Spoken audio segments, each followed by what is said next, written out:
sini dikatakan terkadang pula setelahnya, jadi setelah gerakan baru beliau ucapin, dan kadang-kadang sebelumnya. Jika beliau menjadi imam, maka orang yang makmum di belakang beliau pun mengikuti takbirnya dengan mengucapkan Allahu Akbar. Dan ketika tegak berdiri, pandangan mata beliau arahkan ke tempat sujudnya. Lihat gambar nomor 4, itu ada tanda panah, berarti ke tempat sujud. Jangan ditutup matanya, itu godaan setan, seakan-akan kita lebih khusyuk. Tidak, sunnahnya dibuka, memandang tempat sujud. Dan subhanallah, orang yang pejamkan mata merasa dikelabui setan awalnya, setelah itu nggak khusyuk. Coba dibuka, lihat tempat sujudnya, maka itu sesuai dengan sunnah Nabi, gitu kan? Ada sebuah hadis yang berbunyi, Allah terus memandang wajah seorang hamba yang pandangan matanya ke tempat sujudnya. Allah sedang melihat wajah kita, gitu kan? Kemudian yang keenam, membaca, ini perhatikan gambar nomor 5 ya. Itu tadi yang meletakkan telapak tangan, sudah kita praktekin ya. Yang keenam, membaca doa iftitah. Kemudian beliau, maksudnya Nabi SAW, diam sebentar. Jadi setelah Allahu Akbar, diam sejenak, kemudian baru baca iftitah. Jangan baru Allah Akbar wajah dari kota samawati wal ardi hanifan musliman, nggak tahu apa yang dibaca gitu, seperti orang kumur-kumur. Allahu Akbar, tenang. Lihat tempat sujud, wajjahtu wajhiya lilladzi fataras samawati wal ard. Nikmatin setiap ucapannya karena per hurufnya ada pahala. Penyebutan yang salah mengubah makna, mengurangi pahala. Jadi harus dengan tenang. Semua ibadah dinikmatin dengan sangat tenang. Kemarin saya bimbing umroh, begitu masuk tawaf, Bapak Ibu sekalian, jangan desak orang, jangan buru-buru. Nikmatin perlangkahnya dan baca doa dengan tenang. Nikmatin. Insya Allah tetap selesai sampai tawaf ke-7. Godaan setan standar di tawaf, suruh kita selesai cepat. Desak orang. Orang yang desak pasti didesak, gitu kan? Jemaah saya praktekkan, alhamdulillah, jalan dengan tenang, nggak ada yang desak karena kita nggak desak. Kuasa Allah SWT walaupun ramai, gitu kan? Akhirnya kita bisa selesaikan juga dengan tenang. Orang yang buru-buru pun ternyata di depan-depan kamera yang desak-desak orang buru-buru, kami lebih dulu selesai putaran ke-7-nya, gitu kan? Waktu sholat di makam Ibrahim kelihatan orang-orang yang tadi buru-buru itu. Jadi ibadah itu dinikmatin dengan pelan, gitu kan? Al-Quran disuruh baca dengan tartil, warattilil Qur'ana tartila, baca pelan-pelan. Qul huwallahu ahad, berhenti, nafas. Allahus samad, per huruf 10 pahala. Tenang aja, gitu kan? Gak ada yang buru-buru. Setan mau kita buru-buru supaya bacanya keliru. Jadi tenang. Kemudian beliau diam sebentar untuk kemudian membaca doa iftitah. Di antara doa iftitah yang diriwayatkan dari beliau ialah seperti ini. Allahumma ba'id baini wa baina khataayaya kama ba'adta bainal masyriqi wal maghrib. Allahumma naqqini min khataayaya kama yunaqqa ath-thawbul abyadu minad danas. Allahumma ighsilni min khataayaya bil ma'i wath thalji wal barad. Ya Allah, jauhkanlah antara aku dengan dosa-dosaku sebagaimana Engkau jauhkan antara timur dan barat. Ini maknanya Bapak Ibu sekalian, kata ulama hadis ya, menjabarkan doa ini. Maksudnya, ya Allah, jauhkanlah aku dari dosa-dosa yang pernah aku lakukan, agar aku tidak melakukannya lagi, seperti antara jarak timur dan barat. Artinya saya akan jauh dari fasilitasnya, saya akan jauh dari pikirannya, saya akan jauh dari interaksi, apalagi sampai mengulangi. Itu artinya Allahumma ba'id baini wa baina khataayaya. Kemudian dikatakan, ya Allah, Allahumma naqqini min khataayaya, bersihkanlah diriku dari dosa-dosa. Kama yunaqqa thawbul abyadu minad danas, sebagaimana baju putih dibersihkan dari kotoran. Bapak Ibu yang pegang buku, perhatikan kalimat naqqini. Naqqa yunaqqi dalam bahasa Arab, Bapak Ibu sekalian, itu kalau ada sesuatu yang melengket dengan keras, dan orang Arab dalam bahasa mereka mengerok sampai bersih, itu namanya naqqa yunaqqi. Bisa juga berarti naqqa yunaqqi itu menyortir dengan jeli, seperti intan diambil di sungai, gitu kan? Atau mutiara kemudian disaring. Itu namanya naqqa yunaqqi, menyortir sampai bersih. Jadi kata-kata ini kalimat yang luar biasa. Ya Allah, ya, bersihkanlah aku, dengan kalimat naqqa ya, artinya korek dosaku sampai bersih. dari dosa-dosa yang kulakukan sebagaimana dibersihkannya kotoran noda sampai bersih dari baju putih. Ini kalimat yang bobotnya luar biasa gitu. Lalu dikatakan Allahumma gsilni, Allahumma artinya Allah, igsilni, cucilah saya ya, min khatayaya, dari dosa-dosa saya, bil ma'i wal thalji wal barad, dengan menggunakan air salju ataupun air yang dingin atau air es gitu kan. Artinya kalau kita lagi mandi, lagi bersuci, wudu, lagi mandi janabah, sekaligus ya Allah bersihkan semua dosa-dosa saya. Ada juga doa iftitah yang lain. Ini perlu diketahui Bapak Ibu sekalian, karena kita kadang-kadang cuma hafal satu macam atau dua macam. Itu banyak doa iftitah. Di antaranya Anda bisa pilih ya. Lebih baik kalau dibaca diragamkan, subuh baca yang ini, duhur baca yang ini, asar baca yang ini gitu kan. Boleh juga sebagian ulama mengatakan kalau ada waktu kayak kita lagi mau sholat duha, banyak waktu kita nggak ada kegiatan. Nah, kemudian kita mau baca semua iftitah ini, boleh kan? Boleh saja, gitu kan? Walaupun Bapak Ibu bisa ragamkan, karena ini semua terlintas di riwayat-riwayat. Disebutkan juga dalam contoh yang lain, terkadang boleh membaca Subhanakallahumma wa bihamdika wa tabarakasmuka wa ta'ala jadduka wa la ilaha ghairuk. Ini pendek sebenarnya. Sekarang setan biasa bisikin Bapak Ibu, dan ini sudah standar di pengajian. Oh ini tidak usah dihafal. Oh ini hafal baru, kalimat baru. Supaya kita nggak menghafalnya. Coba diulangi, insya Allah 10 kali diulangi sudah hafal. Praktekin di subuh, di duhur, di asar, di maghrib, isya, di duha, di qobliyah, di ba'diyah, di qiyamul lail. Insya Allah nggak pelupa itu. Artinya maha suci Engkau ya Allah. Subhanakallahumma wa bihamdika, aku memujimu. Wa tabarakasmuka, maha suci namamu. Wa ta'ala jadduka, maha tinggi keagunganmu. Wa la ilaha ghairuka, tidak ada ilah yang berhak diibadahi dengan benar kecuali Engkau. Iftitah yang ketiga, terkadang pula Nabi SAW membaca Allahumma rabba Jibril wa Mikail wa Israfil. Ini bisa dilihat footnote-nya ya. Kalau lihat riwayatnya tadi yang subhanakallah wa bihamdika disebutkan hadis Abu Dawud, disahihkan oleh Syekh Albani, gitu kan. Kemudian yang ketiga Allahumma rabba Jibril wa Mikail wa Israfil fatiras samawati wal ard alimal ghaibi wasyahada anta tahkumu baina ibadika fima kanu fihi yakhtalifun ihdini lima ikhtalifa fihi minal haqqi bi'idnik innaka tahdi man tasya'u ila siratin mustaqim. Ya Allah, Rabbnya Jibril, Rabbnya Mikail dan Israfil, ini 3 malaikat, pemimpin para malaikat. Wahai Zat yang menciptakan langit dan bumi, kata-kata fatiras samawati wal ard, yang fatir itu yang menciptakan, yang memperbaharui, yang mengurus, yang mengawasi. Itu terjemahan daripada fatir. Kita mengatakan fatiras samawati wal ard, alimal ghaibi wasyahada, zat yang maha mengetahui yang gaib dan yang nampak, yang tidak kelihatan dan yang kelihatan. Ihdini, ya, anta tahkumu baina ibadika, engkaulah yang memberikan keputusan di antara hamba-hambamu, lima ikhtulifa fi, pada apa yang mereka perselisihkan, minal haqqi bi'idnik, maka tunjukkanlah aku dengan izinmu untuk meniti kebenaran apa yang diperselisihkan. Innaka tahdi man tasya'u ila siratal mustaqim, engkau yang, ya, sesungguhnya engkau menunjuki siapa saja yang engkau kehendaki ke jalan yang lurus. Jam berapa ini? Sudah waktu? 10 kurang seperempat. Sampai jam berapa ini? Jam 4 subuh. Terkadang pula dengan doa yang lain yang diriwayatkan dari beliau SAW, yang utama adalah seseorang membaca salah satu dari doa iftitah tersebut di satu waktu dan membaca iftitah yang lainnya di waktu yang lain.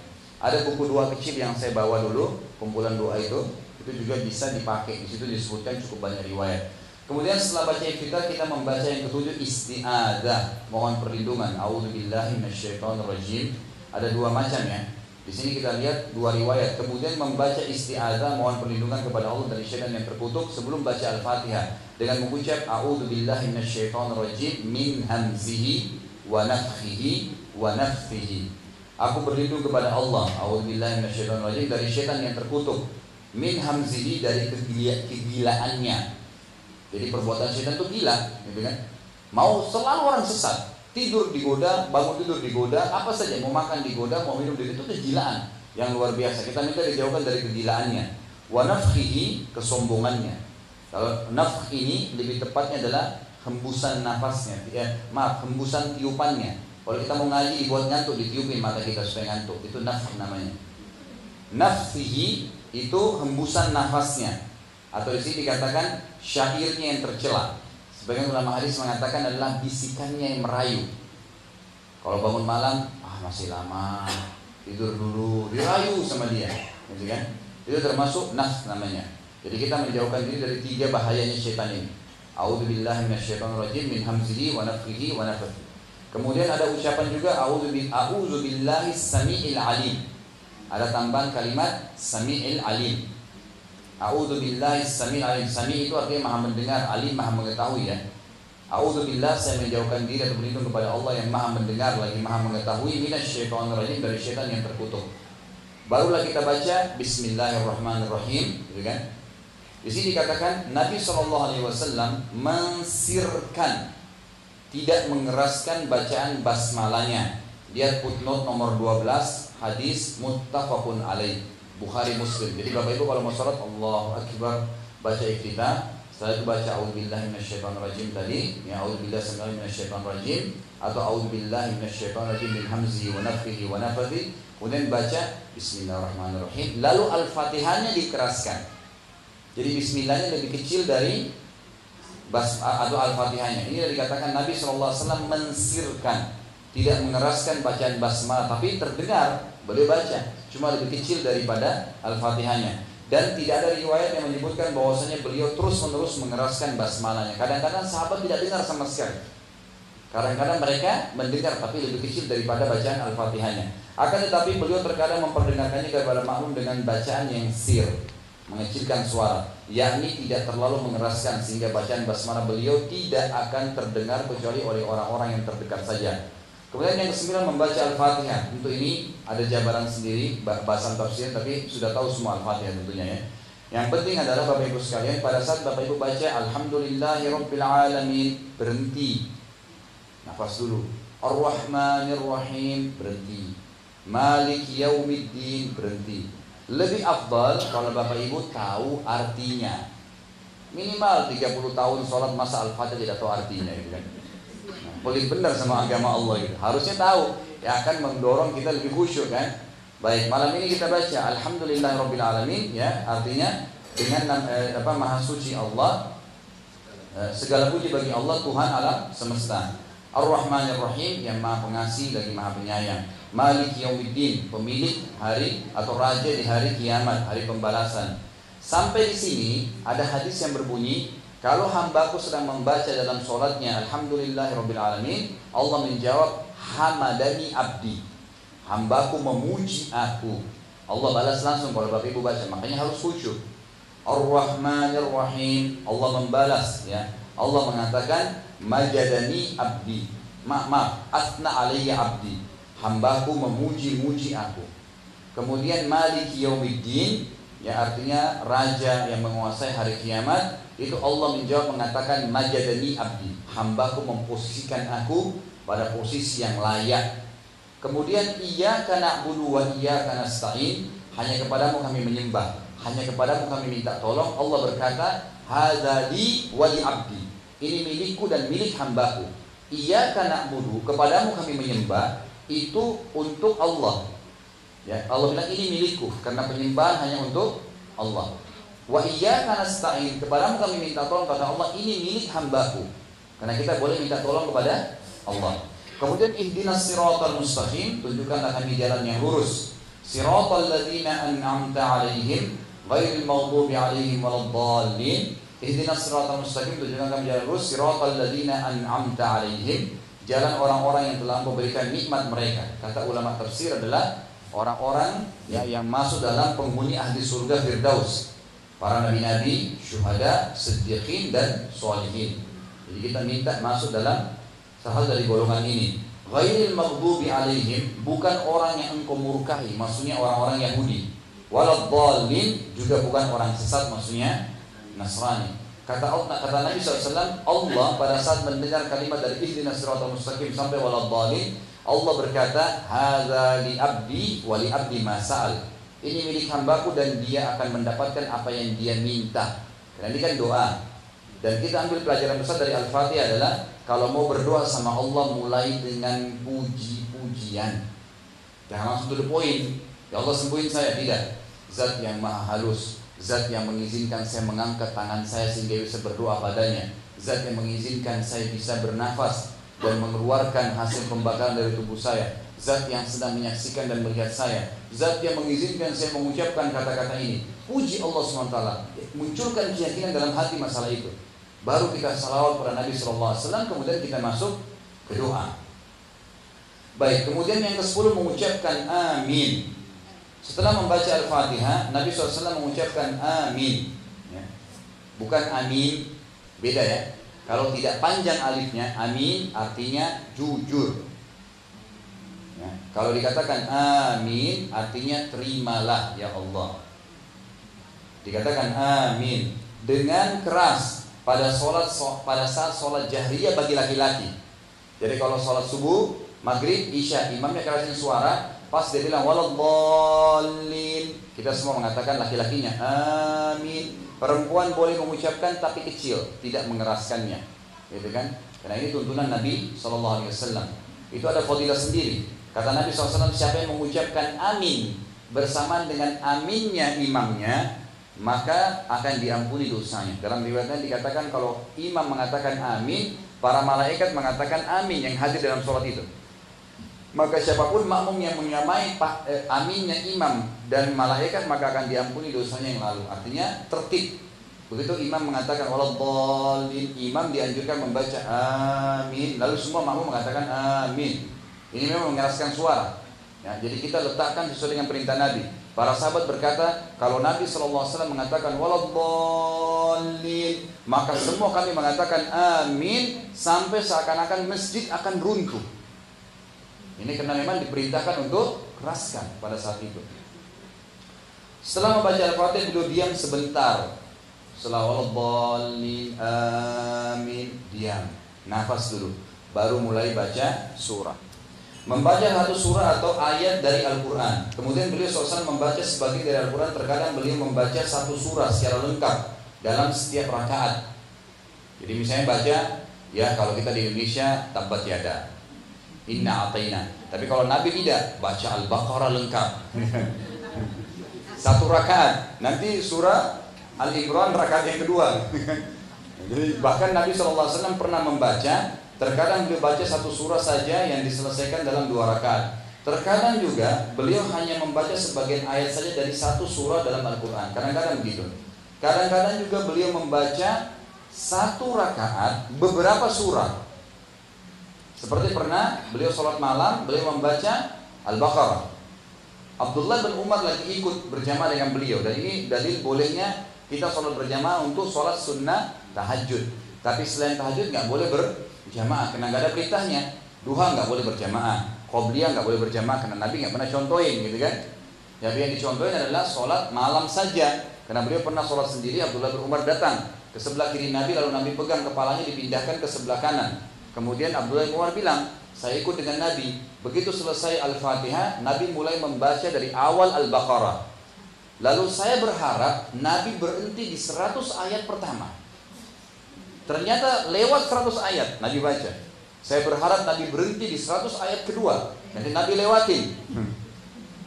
Kemudian Nabi khatamkan Al-Baqarah. Saya kira setelah Al-Baqarah Nabi akan rukuk. Ternyata Nabi mulai dari Al-Imran.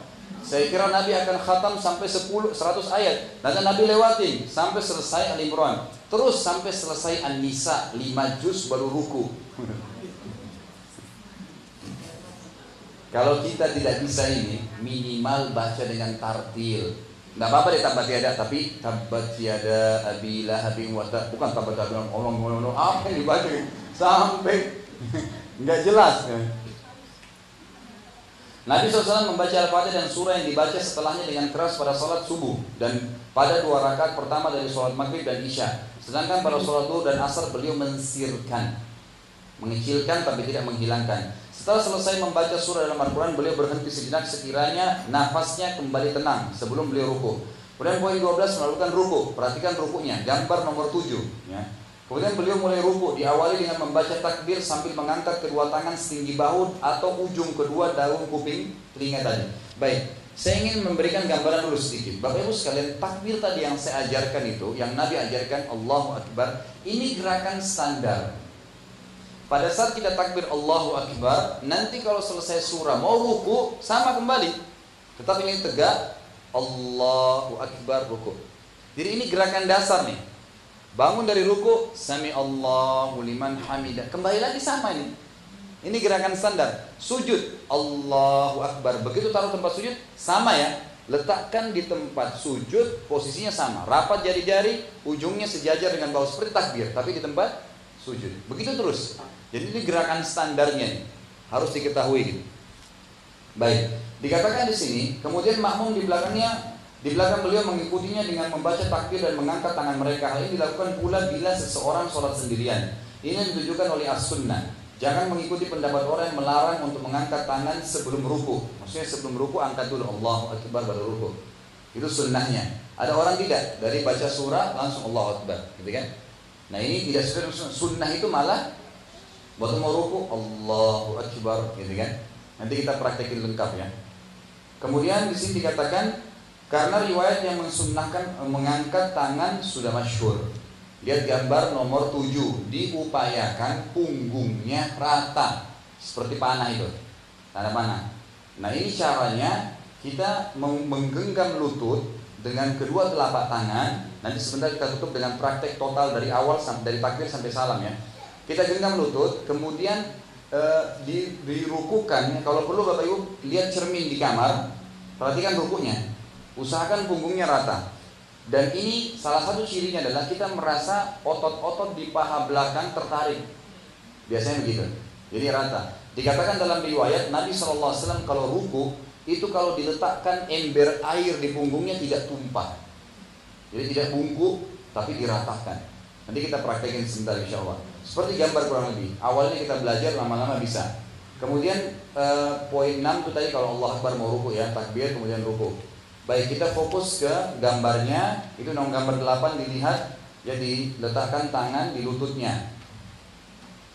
Kemudian terkadang beliau melamakan rukunya. Beliau mengingkari orang yang menyelesaikan rukun-rukun sholat. Beliau pun melarang orang yang rukunya atau sujudnya seperti burung gagak yang mematuk makanan. Allah. Itu nggak boleh, nggak sah sholatnya, gitu kan? Allahu Akbar, tenang, Subhana Rabbiyal Azim, 1. Subhana Rabbiyal Azim, 2. Subhana Rabbiyal Azim, 3. Baru Sami Allahu liman hamidah. Tenang dulu, Rabbana walakal hamd. Begitu. Ya, ini teman-teman militer ini pasti sudah tahu itu. Ngomong sama atasan itu kan harus diatur. Nah, memang harus begitu sama Allah SWT. Jadi harus betul-betul rapi gitu. Kemudian dikatakan seperti burung gagak yang memakan matokan karena saking cepatnya gerakannya pada saat sholat, tidak tumak nina. Rasulullah SAW memerintahkan agar mengagungkan Rabb pada saat ruku, dan beliau pun mensyariatkan tasbih padanya dengan mengucapkan Subhana Rabbiyal Azim. Ini juga ada beberapa bacaan pada saat ruku ya. Subhana Rabbiyal Azim, Maha Suci Tuhanku yang Maha Agung 3 kali, wajibnya sekali, sunnahnya 3 kali sampai 11 kali. Kemudian ada Subhana Rabbiyal Azim wa bihamdi, ditambah wa bihamdi. Maha Suci Rabbku yang Maha Agung, aku memujinya. Kemudian terkadang beliau baca Subuhun Qudusun Rabbul Malaikati Warruh, Maha suci engkau dan maha bersih dari apa yang disifatkan oleh orang-orang musyrik, Rabb para malaikat dan ruh ataupun Jibril. Semua ini Bapak Ibu lihat di footnote ya. Ada hadis riwayat Ahmad, Tirmidzi disahihkan, Abu Dawud disahihkan. Semua ini hadis yang disahihkan. Jadi kita punya referensi yang kuat, bukan dikarang-karang, gitu kan? Memang semuanya dari Nabi SAW. Rasulullah SAW pun suka membaca zikir-zikir dan doa rukuk selain yang tersebut di atas. Jadi ada cukup banyak. Bisa kembali ke buku 2 yang pernah saya bawa itu. Seperti diantaranya doa ruku yang pernah saya bilang agung, Allah malaka raka'tu, ya Allah kepadamu saya ruku, wabika amantu, kepadamu saya beriman, walaka aslamtu, kepadamu saya menyerahkan diri, raka'a sam'i, telah ruku pendengaranku, wa basari, penglihatanku, wa dami dan darahku, wa idhami dan tulang-tulangku, wa mastaqalla bihi qadami, dan semua yang bisa membuat kakiku tertopang berdiri. Itu doa yang sangat agung dibaca pada saat ruku, gitu kan? Jadi usahakan kita sebelum meninggal itu bisa mengamalkan semuanya maksimal sehingga mendapatkan pahalanya. Kemudian mengangkat kepala dari ruku atau i'tidal. Beliau mengangkat dari ruku seraya mengangkat kedua tangan sejajar kedua bahu dan daun telinga. Tadi Sami Allahu liman hamidah. Mana kita lanjutin Pak Iban? Gimana jemaah? Lanjut dulu ya. Malam ini begadang untuk ilmu nggak apa-apa. Ya, bisa? Cuma 2-3 orang ini yang mau. Oh bisa. Baik, alhamdulillah. Baik, mengatakan sami Allahu liman hamidah. Sami itu artinya telah mendengar. Sami Allah, Allah telah mendengar. Liman hamidah, siapa yang memujinya.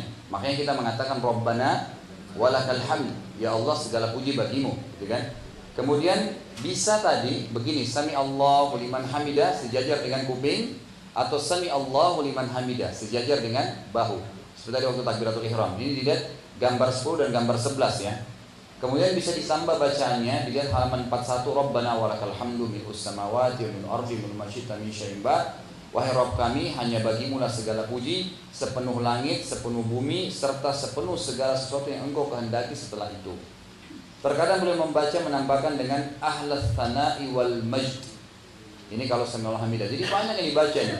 Ahaqqu ma qala al-abd wa kulluna laka abd. Allahumma la mani lima a'taita wala mu'ti lima mana'ta wala yanfa'u dzal jadd minkal jadd. Engkaulah pemilik segala sanjungan dan kemuliaan ya Allah. Itulah perkataan yang paling hak diucapkan oleh seorang hamba, dan setiap orang dari kami adalah hambamu. Ya Allah, tidak ada yang dapat mencegah apa yang engkau berikan, dan tidak ada yang dapat memberikan apa yang engkau cegah. Tidak berguna kekayaan dan kemuliaan bagi pemiliknya dari azabmu. Kemudian Nabi SAW tidak mensyariatkan makmum untuk mengucapkan sami Allah liman hamidah kalau berjamaah. Jadi kalau imam bilang sami Allahu liman hamidah, tidak cuma bilang sebagai makmum Rabbana walakal hamd. Ya, itu disebutkan oleh beliau. Makmum hanya cukup mengucapkan tahmid seperti membaca Rabbana walakal hamd. Dan ini yang dilakukan setelah mereka tegak berdiri dengan sempurna. Rasulullah SAW bersabda, wa idza qala sami Allahu liman hamidah faqulu Rabbana walakal hamd. Perhatikan ya, semua yang kita sebutin, semua yang kita contohkan ada dalilnya, ada jelas hadisnya. Tadi kenapa makmum tidak baca sami Allah hamidah? Dengarkan hadisnya. Nabi bilang, gitu kan?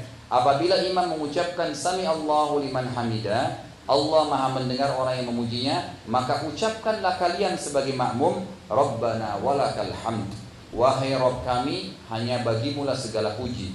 Footnote nomor 21, muttafaqun alaih. Hadis Bukhari Muslim. Tidak ada dalil yang mendukung pendapat bahwasanya seorang makmum disyariatkan membaca sami Allah liman hamidah, kemudian meletakkan telapak tangan kanan di atas punggung telapak tangan kirinya, atau di atas pergelangan tangannya, atau di atas hastanya, seperti yang ia lakukan ketika berdiri pada saat bangun dari ruku. Maksudnya begini, pada saat Bapak Ibu mengatakan sami Allahu liman hamidah, gitu kan? Jadi Allah Akbar takbir, kemudian baca iftitah, baca Al-Fatihah, kemudian baca surah, baru ruku. Allahu Akbar, gitu kan? Ruku. Nanti ini cuma sebentar ya, nanti saya praktikin terakhir. Ruku sami Allahu Akbar, kemudian kita bangun sami Allahu liman hamidah. Nah, pada saat kembali sami Allah liman hamidah bisa sejajar dengan punggung atau sejajar dengan kuping. Ini dua cara, dua-duanya benar sesuai dengan riwayat. Satu riwayat sama, sami Allahu liman hamidah, mengembalikan tangan ke samping paha dengan tegak dan mata ke tempat sujud. Atau sami Allahu liman hamidah, kembali lagi tangannya ke dada. Dua-duanya boleh. Kenapa? Karena hadisnya satu, bunyinya Nabi SAW kalau bangun dari ruku, seluruh anggota tubuh beliau kembali seperti semula. Pendapat pertama mengatakan semula ini dimaksud adalah sebelum takbir. Berarti begini, benar karena hadisnya begini kan. Pendapat kedua mengatakan tidak, maksudnya adalah kembali seperti semula adalah setelah takbir. Jadi sami Allahu liman hamidah kembali ke dada. Tapi hadisnya satu yang membuat mereka menjabarkan jadi dua pendapat. Jadi dua-duanya dikatakan oleh penulis buku ini boleh diamalkan. Rasulullah SAW suka melamakan rukun ini. Sami Allahu liman hamidah, tenang dulu, baru sujud. Bukan sami Allahu liman hamidah, Allahu Akbar. Ini seperti betul-betul belum gagak patok tadi kan. Rasulullah SAW suka melamakan rukun ini sehingga seorang sahabat berkata beliau telah lupa. Sahabat di belakang kira lupa nih sujud, padahal sebenarnya tidak gitu. Karena banyaknya bacaan, beliau baca Rabbana walakal hamd mil'us samawat dengan sangat tenang, wa mil'ul ard, tumakninah, dan tumakninah adalah kewajiban sholat ya. Jadi sampai selesai. Beliau pun mengingkari orang yang meringankan rukun ini sehingga tidak tumaknina. Sebaliknya beliau menyuruh tumaknina pada rukun ini dan memerintahkan orang itu untuk tidak tergesa-gesa. Beliau melarang makmum untuk mendahului imam dalam mengangkat kepala dari ruku. Rasulullah SAW mengancam orang yang mengangkat kepalanya sebelum imam dengan ancaman bahwasanya Allah akan mengubah wajahnya dengan wajah keledai. Ya, hadis the footnote nomor 23 muttafaqun alaih. Yang ke-14 membaca takbir dan turun sujud. Ya. Perhatikan di sini, turun sujud bisa dengan dua cara. Bisa turun sujud lutut dulu, baru telapak tangan. Di sini beliau kasih contoh poin nomor 14 gambarnya. Atau Bapak Ibu sujud telapak tangan dulu. Nanti saya praktekin, perhatikan walaupun telapak tangan dulu, mohon maaf, bokongnya atau pantatnya tidak naik. Perhatikan gambar nomor 15. Turun telapak tangan tapi turun seperti orang mau duduk, baru dia sujud. Kenapa? Karena Nabi SAW melarang kita sujud seperti unta yang mau duduk. Unta itu kalau mau duduk, telapak dia depannya dulu turun, pantatnya ke atas, baru turun bokongnya gitu kan. Nah ini nggak boleh. Jadi mestinya kita kalau mau pun turun dengan telapak tangan harus dengan cara tadi ini. Nanti saya praktekin sebentar dengan pelan, insya Allah cuma 5 menit selesai nanti. Kemudian kita lihat sujudnya. Poin 17, 16, 19 ini penting Bapak Ibu sekalian ya. Apabila turun sujud, beliau SAW mendahulukan kedua lututnya sebelum kedua tangannya. Namun dalam keterangan lain dibolehkan tangan dulu atau lutut dahulu. Lihat gambar baru 19. Lalu beliau sujud dengan 7 anggota badannya. Yang pertama wajah, terdiri dari hidung dan dahi. Mohon maaf, jangan bilang hidung saya pesek nggak bisa tersentuh, enggak. Harus hidungnya tersentuh dengan dahinya. Tempat sujud disentuhin, gitu kan? Itu satu. Kemudian itu 7 anggota tubuh ya, yang satu. Yang kedua telapak tangan, poin 2 dan poin 3. Wajah satu, telapak tangan kanan 2, telapak kiri 2, 3. Kemudian masuk setelah itu kedua lutut, kiri kanan, berarti sudah 5. Dan yang terakhir kedua telapak kaki, berarti sudah 7, gitu kan? Ini 7 anggota itu sujud semuanya. Dan ujung-ujung jari kedua telapak kakinya disujudkan. Perhatikan gambar 16. Lihat jari-jarinya ditekukkan. Artinya jari-jarinya juga disujudkan. Bagi yang belum terbiasa itu karena belum membiasakan saja. Kan gitu. Karena kalau sudah dibiasakan banyak juga subhanallah, kecuali ada udzur syar'i, sakit beda ya. Tapi kalau enggak, insya Allah tidak.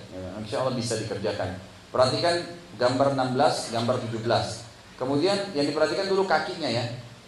Kita masuk sekarang, beliau mengangkat kedua hastanya menjauhi dari lantai. Lihat sikunya jauh dari lantai, tidak ditidurkan di lantai. Seperti anjing duduk itu nggak boleh. Perhatikan sikunya dibuka, diangkat, gitu. Kedua hastanya menjauh dari lantai. Beliau pun merenggangkan kedua lengan atasnya dari lambung. Nggak dempet ya. Bukan sandar di lantai, bukan juga jepit di lambung, tapi dibuka sedikit. Kalau sholat sendiri dianjurkan malah lebih melebarkan. Kalau sholat berjamaah secukupnya, supaya jangan berantem sama teman di sebelah. Bapak Ibu sama saja. Jadi keliru kalau orang bilang perempuan lain sholatnya, enggak, sama. Contoh dari Nabi seperti ini, laki-laki dan perempuan sama. Dan menjauhkan perutnya dari kedua pahanya. Perut sama paha jauh. Perhatikan gambar, yang gitu. Nabi pun tidak merapatkan kedua pahanya dengan kedua betisnya. Jadi bentuknya seperti siku mengiku gitu ya. Paha dan betis berjauhan. Nabi SAW mendekatkan kedua telapak kakinya seraya bertumpu pada keduanya. Lalu jari jemari kedua kakinya itu beliau hadapkan ke arah kiblat, jari-jarinya, dengan menempelkan bagian dari jari jemari kaki ke bumi. Lihat gambar nomor 17. Beliau pun SAW bertumpu pada kedua telapak tangan yang dibentangkan di atas lantai tadi, tidak mengepalkannya. Seperti orang takbiratul ihram pada sujud pun sama. Dan jari jemari tangannya dirapatkan, tidak direnggangkan. Kedua telapak tangan ini beliau SAW hadapkan ke arah kiblat. Beliau letakkan keduanya di atas bumi sejajar dengan kedua bahunya atau setentang dahinya, ya. Maksudnya kupingnya, atau sejajar dengan kedua daun telinganya. Ketika cara ini termasuk sunnah dicontohkan Nabi SAW. Nabi SAW melarang orang yang membentangkan atau menghamparkan kedua hastanya menempel di bumi tempat sujud seperti yang biasa dilakukan anjing. Lihat gambar 18. Lihat ya gambar 18 ya. Sikunya turun di lantai. Ini nggak boleh, disilang. Kan gitu. Bacaan ketika sujud, subhanarabbil a'la, ini sudah jelas ya. Cuma tadi sama subhanallahumma rabbana wa bihamdika Allahumma ighfirli. Ini bacaan-bacaan doanya, subuhun qudusun rabbul malaikati warruh. Ini bisa dipilih. Baik, kita langsung baca poin paragraf terakhir di halaman 49. Nabi SAW memberikan motivasi agar memperbanyak doa ketika sujud. Ya, ini nomor 36, lihat footnote-nya hadis riwayat Muslim. Namun beliau melarang membaca Al-Quran pada ruku dan sujud. Artinya doa bebas. Maka dua pendapat ulama. Pendapat pertama mengatakan membaca doa-doa yang Nabi tuntunkan dalam sujud. Yang kedua mengatakan boleh menyampaikan bahasa apa saja dan hajat apa saja khusus dalam sujud. Kalau ruku, i'tidal, nggak boleh baca kecuali doa yang dituntunkan. Karena hadisnya kalau kalian ruku agungkan Allah, kalau kalian sujud perbanyak doa. Perbanyak doa.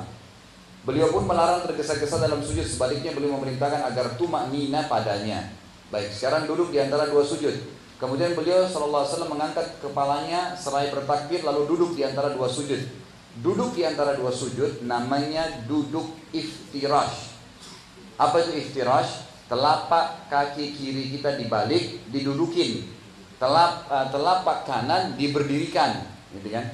Itu namanya iftirash. Ada dua macam duduk dalam sholat, iftirash dan tawarruk. Tawarruk itu mendudukkan bokong kita di tanah seperti kalau tahiyat terakhir, gitu kan? Baik, duduk di antara dua sujud. Mau berdiri ke rakaat kedua, itu tidak boleh berdiri langsung ya. Duduk dulu, iftirash, baru kita berdiri. Begitu pula kalau kita sholat di rakaat kedua. Ya, duduknya iftirash. Kemudian Rasulullah SAW mengangkat kepalanya seraya bertakbir dari sujud ya. Allahu Akbar, lalu duduk di antara dua sujud. Dan terkadang Nabi SAW mengangkat kedua tangannya bersamaan dengan takbir tersebut. Bisa saja mengangkat Allahu Akbar atau duduk dulu baru Allahu Akbar. Nabi SAW duduk iftirash, yakni ya, dengan membentangkan kaki yang kiri dan beliau duduk di atasnya. Lihat gambar nomor 19. Telapak kiri duduk, telapak kanannya berdiri. Dan bagian depannya nomor 20 ya. Sementara telapak kaki kanannya beliau tegakkan seperti posisi telapak kaki ketika sujud. Lihat gambar nomor 19.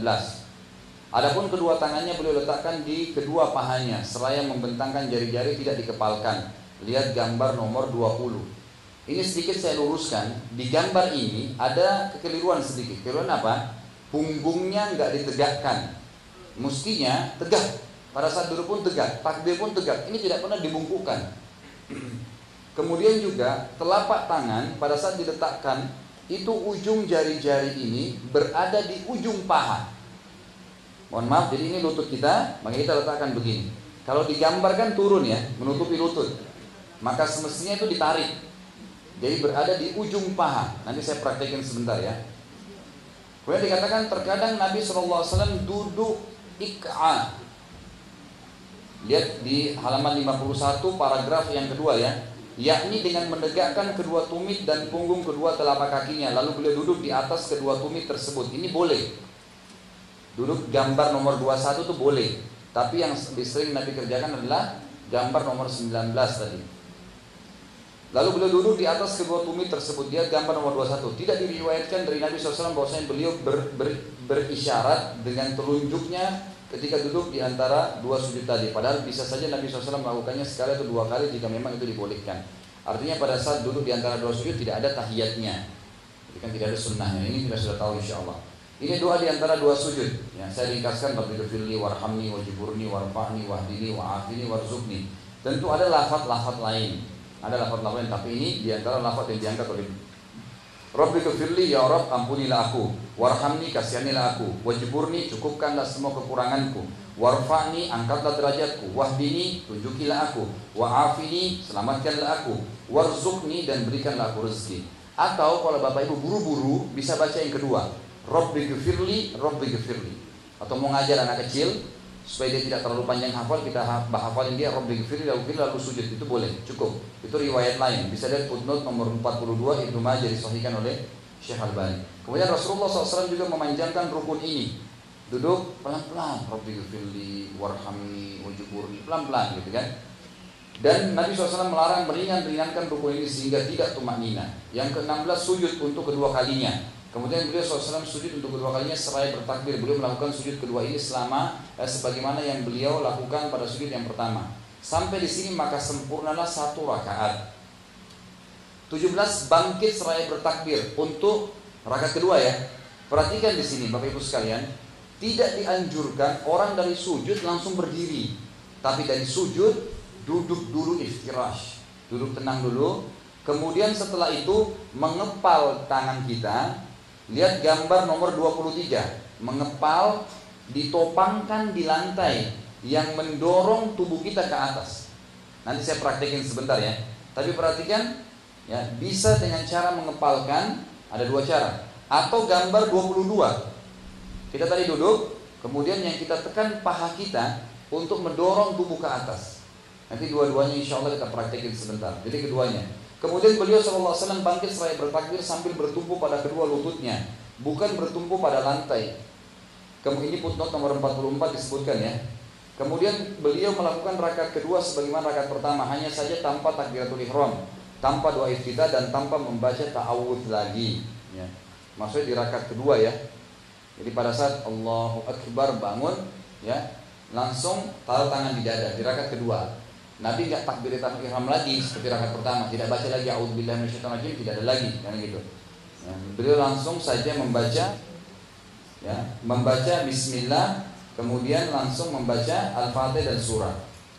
Kemudian tidak ada, sekarang halaman 54 ya, tidak ada riwayat yang menyebutkan bahwasanya Nabi SAW melakukan duduk istirahat setelah rakaat pertama atau setelah rakaat ketiga, kecuali di akhir hayat beliau.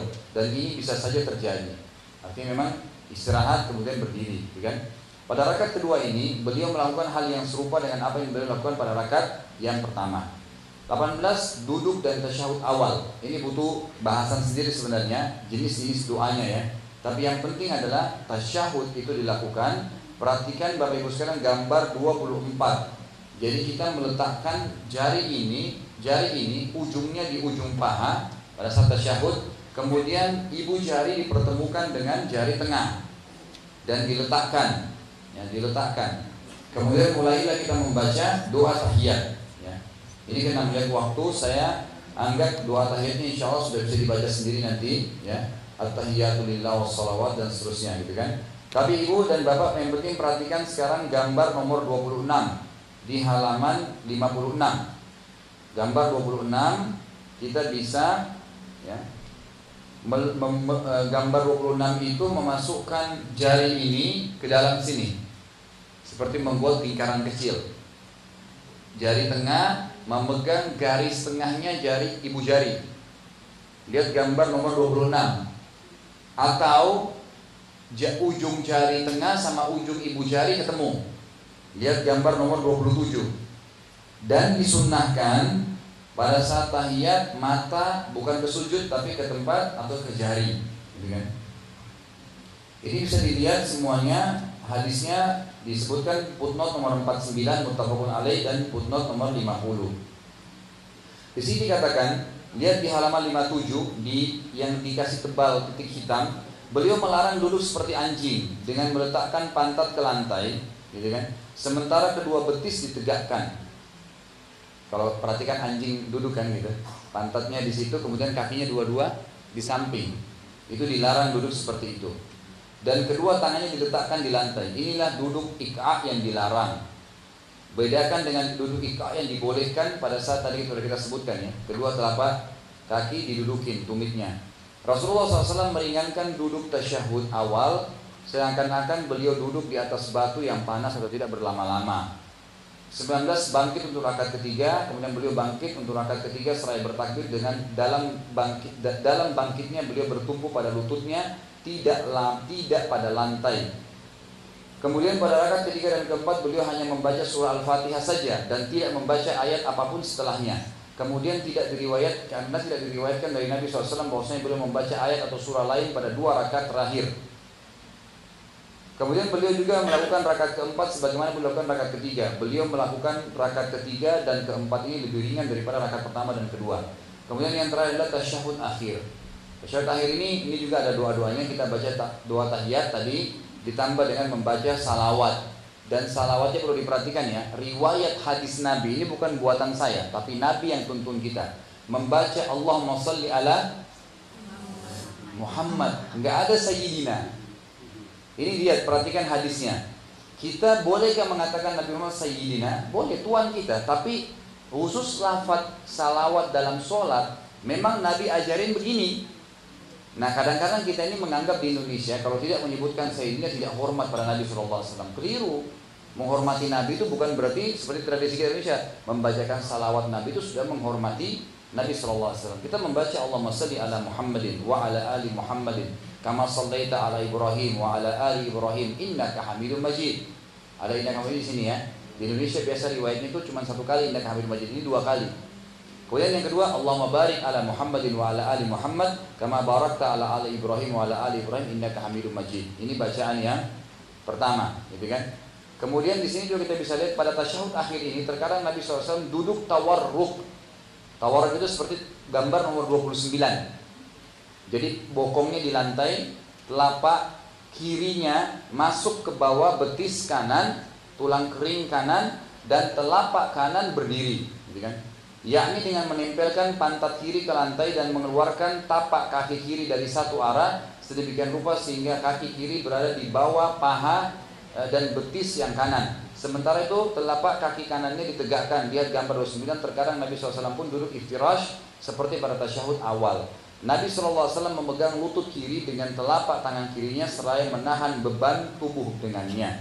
Jadi sampai sini kita tutup ya. Selanjutnya nanti insya Allah kita masih bahas, dia akan datang doa-doa yang dibaca sebelum salam. Tinggal Bapak Ibu sekalian di sini perhatikan saja halaman 64. Langsung buka halaman 64. Cara salam. Setelah baca tahiyat, baca doa, Bapak Ibu salam. Gambar 31 dan 32. Salam itu memperlihatkan seakan-akan melihatkan pipi kita kepada makmum yang di belakang. Assalamualaikum warahmatullah. Ini kita ratakan nih. Jadi seperti pipi kita diperlihatkan makmum yang di belakang. Assalamualaikum warahmatullah. Kadang-kadang saya bahasakan ini sampai terasa urat ini tertarik. Assalamualaikum warahmatullah. Assalamualaikum warahmatullah. Jadi bukan cuma noleh kan gitu.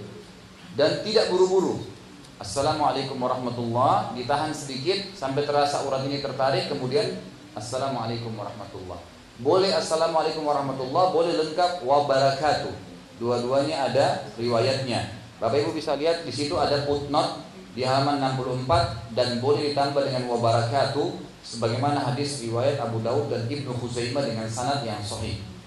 Nanti kita akan lanjutin insya Allah, pertemuan akan datang dengan beberapa macam bacaan sholat berikut tuntunan-tuntunan cara menghafalnya dan juga ragam-ragam doanya. Baik, kita tutup Bapak Ibu sekalian sekarang dengan saya praktekin sholat. Tolong diperhatikan seperti gambar, tapi ini saya praktekkan langsung ya.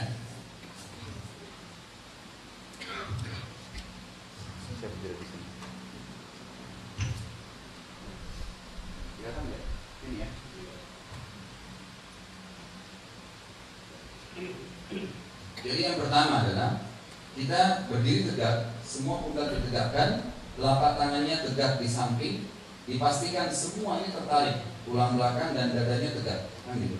Mata ke tempat sujud, tidak dialihkan kemanapun.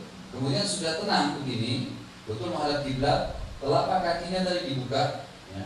Tumiknya dibuka, bukan ini ya, tapi ini dibuka, sejajar dengan punggungnya, pundaknya, nah pundak. Kemudian kita mulai takbir, Allah, mata tetap sujud ya, Allahu Akbar. Ini. Atau Allahu Akbar. Boleh juga caranya Allahu Akbar. Gerakan dulu. Allahu Akbar. Ya, dua-duanya boleh. Tadi pertama dengan suara Allahu Akbar bersamaan. Ini enggak, gerakan dulu. Letakkan sini baru Allahu Akbar. Terutama kalau sholat berjamaah, imamnya dianjurkan gunakan yang kedua supaya makmumnya dipastikan tidak mendahului dia. Karena makmum yang mendahului bisa diubah wajahnya menjadi keledai tadi. Baik. Kemudian kita mulai baca iftitah dengan tenang, baca al-fatihah dengan tenang, baca surah dengan tenang, kemudian kita rukuk. Allah, kembali lagi gerakan dasar, Allahu Akbar. Ini lututnya digenggam dan gitu. Kemudian dipastikan punggungnya rata. Kemudian kita sami Allahu liman hamidah, kembali lagi ke gerakan sama nih. Ini standarnya nih, kembali sami Allahu liman hamidah. Boleh begini, boleh sami Allahu liman hamidah kesini. Tetap tegak, ya, gitu. Jangan bukukan dan konsentrasi pada di sana. Kemudian sujud, sujud dengan dua cara tadi ya. Sujud kita bisa meletakkan, jadi sujudnya ini adalah boleh lutut dulu turun, seperti ini. Jadi sami Allahu liman hamidah atau sami Allahu liman hamidah, kemudian kita sujud dengan cara menurunkan lutut dulu. Kemudian baru telapak tangan diambil jarak ukuran siku kita. Jadi ini ukurannya ini siku di sini ya. Letakkanlah telapak tangan kita itu di tempat yang secukupnya dan ini sejajar ya. Barulah kita sujud. Allahu Akbar. Perhatikan siku jauh dari tulang rusuk, siku jauh dari tanah, perut jauh dari paha. Semua tadi dipraktekin. Paha jauh dari betis. Paha jauh dari betis. Jadi turun Allahu Akbar yang diletakkan. Kemudian sujudnya diambil jarak. Nah ini tadi sejajar sebelah pundak. Allahu Akbar ya. Ini sangat beda Bapak Ibu sekalian dengan sujud yang salah begini. Atau orang sujudnya begini ya. Ini pasti tidak betah dia untuk sujud. Tapi kalau tadi sesuai dengan sunnah, ada sirkulasi udara, kita bisa lama, sujud pun bisa lama ya. Ini Allahu Akbar. Tadi cara turunnya dua ya, turun lutut dulu, Allahu Akbar, gitu kan. Kemudian taruh telapak tangan tadi. Boleh juga telapak tangannya dulu, tapi cara turunnya begini. Nah, jadi turun itu sami Allahu liman hamidah, ini kan. Terus kemudian kita turun begini. Lutut sampai di sini, kemudian telapak tangan ditaruh. Jadi jangan begini ya. Jangan begini sami Allahu hamidah, begini. Ya salah ya. Itu yang seperti unta yang tidak boleh tadi, begini. Tapi turun dulu lututnya, jadi kan mendekati lantai baru diletakkan telapak tangan. Umumnya sih ya, umumnya yang lebih mudah itu lutut dulu turun, umumnya lebih mudah. Tapi dua-duanya boleh. Baik. Sekarang pada saat kita sudah sujud tadi, perhatikan sujudnya 7 anggota badan ya tadi, telapak tangan, muka sama hidung, lutut dan telapak kaki. Bangun dari sujud, duduknya iftirash. Ini iftirash ya. Kalau kita sudah sujud tadi, ini duduknya bangun iftirash begini. Allahu Akbar. Yang perlu diperhatikan di sini, lutut saya, betis selalu tidak berubah sejajar dengan pundak. Ini penting. Termasuk kalau Bapak Ibu mau mengubah, ini kan duduk iftirash namanya. Kalau mau duduk tahiyat terakhir tawarruk, begini caranya. Ini hanya dimasukkan ke sini dan duduk. Saya nggak usah dorong teman saya di sebelah. Jadi ini hanya sekedar memasukkan kiri di bawah tulang kering kanan. Selesai. Jangan begini ya. Ini begini, kemudian begini. Dorong teman di sana, ketabrak semua. Nah makanya cara ubahnya sederhana. Hanya ini yang dimasukkan saja. Selesai. Gitu kan? Jadi tidak perlu berubah. Dari pertama takbir, dari saya bilang patokan tumit sejajar dengan pundak itu sampai salam. Ya. Ini jelas ya. Kemudian pada saat kita duduk ya. Tadi di antara dua sujud, duduknya iftirash atau kita mau tahiyat, jari ini sejajar dengan ujung paha. Jadi bukan diturunkan tapi ditaruh di sini, kiri kanan. Kemudian kita tahiyat. Ada dua pendapat juga dalam masalah tahiyat. Bolehnya kita mendirikan jari ini dari awal, dari at-tahiyatu lillah sudah menaikkan jari. Boleh juga seperti biasanya setelah tasyahud, asyhadu an la ilaha illallah, baru dinaikkan jarinya. Ada juga hadis yang dihasankan oleh para ulama, disunnahkan menggerak-gerakkan jari, karena ada hadis yang berbunyi gerakan jari di tasyahud lebih keras bagi iblis dari cambukan besi. Nah kemudian yang terakhir adalah masalah salam tadi. Jadi kalau Bapak Ibu mau salam, ini sudah selesai baca tahiyat, lepaskan tangannya, kemudian salam, assalamualaikum warahmatullah. Tetap punggungnya tegak, kemudian kita assalamualaikum warahmatullah. Ini pipi seperti dilihat oleh makmum yang di belakang. Jadi bukan hanya noleh ya, tapi assalamualaikum warahmatullah. Dipastikan leher ini terbalik, kemudian assalamualaikum warahmatullah. Ini sampai salamnya. Sudah ya? Ada yang mau bertanya sampai sini? Saya kira